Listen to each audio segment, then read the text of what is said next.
premise of why we are in this conversation today is that if you lived in the 4th century or the 10th or the 11th century, well, and as a simple person, well, leadership was more than anything about survival. It was about finding food. It was about finding a way to protect your family, perhaps, and staying alive for another day. Now, it is true that in many situations, even now, we have entered the 3rd decade of the 21st century. In many places around the world, these still are central elements of leading a life. Still, I would propose that this world has become so much more complex. There are so many facets and additional dimensions to navigating life. And the intricacies and the complexities that these facets bring makes it that to lead a life as an individual, as a family, as a community of human beings who are trying to endeavor to do something together, all of it is so much more nuanced, so much more complex. And so let me ask you in a concrete way, what have you experienced and how have you experienced leadership in yourself, in even specifically in recent times, both in terms of how you have experienced leadership in yourself and what you have seen from others around you, please. You're saying leadership in ourselves. Are you talking about self-leadership or us leading? You are simply framing there perhaps a central element of leadership and the premise of leadership at this time, which is that any leadership, much more so than in the context of merely survival, where you needed to congregate with few others, and it was could your tribe be stronger than the other tribe? We are now sensing and exploring leadership in a whole other different way, where the premise begins with leadership from the inside, leading oneself. And if I'm effective in leading myself, I may have a better facility in offering that service and that assistance to others. So, yes. Well, if I could make an attempt, as every human is unique, so is every situation, which means in relation to what one of our friends here said before, every situation has different needs.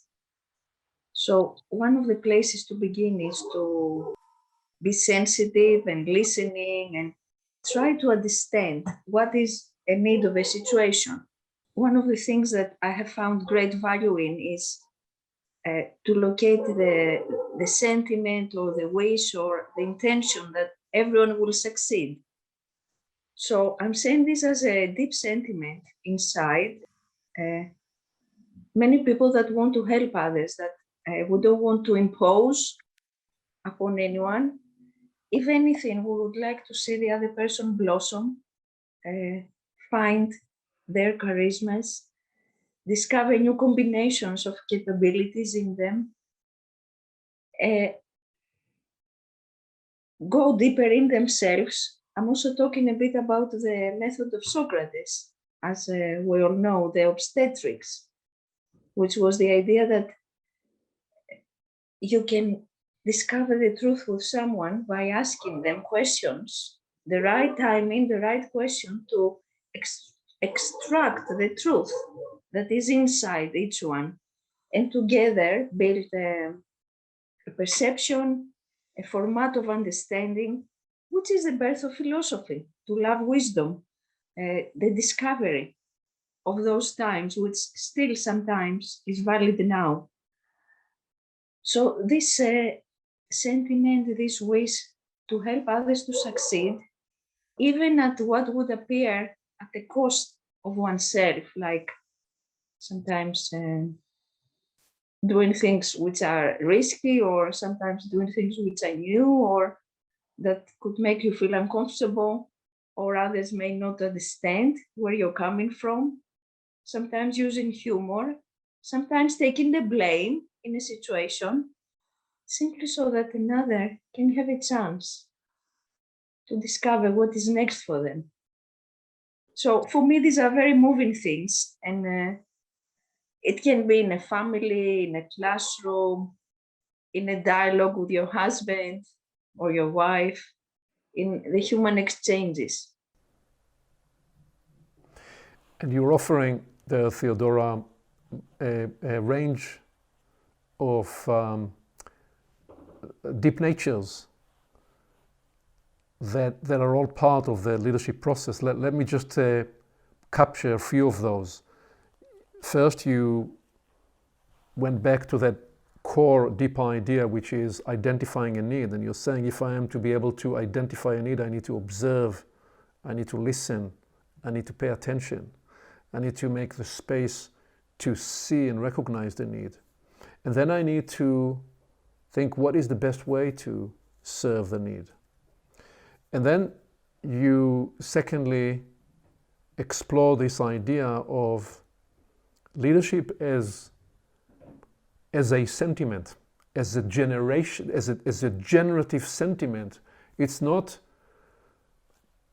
just the idea that the leader is the person that stands in front of the room or is speaking. It's sometime in what you're offering, the person that is in the back of the room or in the side of the room, who is seeing somebody that no one else will see, and they sometime will practically offer their hand, and often it won't even be that. It would be that they will offer their thoughts and will make the mental space and the, if you like, the energetic space for that person to bring forward their best and to succeed. So we are beginning to sense here with this example how leadership has so many invisible and nuanced dimensions, so much broader than the narrower context that we will often associate with leadership. I want to bring in, Aviv, another idea I think is important alongside this inner, what comes out of us inside. And it's, in business, I noticed over time that I learned by what I did wrong. I learned by what it cost me to do things wrong. And it was something that is still very difficult to teach people who work for you, how to learn from your mistakes. And the word leadership is interesting because it says lead ship in a flotilla. And the lead ship gets to be the lead ship, the lead captain, because he's got a good compass, he knows the way, he knows where the trouble is. Doesn't have to tell everybody where it is, he just takes you through it, you don't even know it. So a lot of leadership can be totally not seen.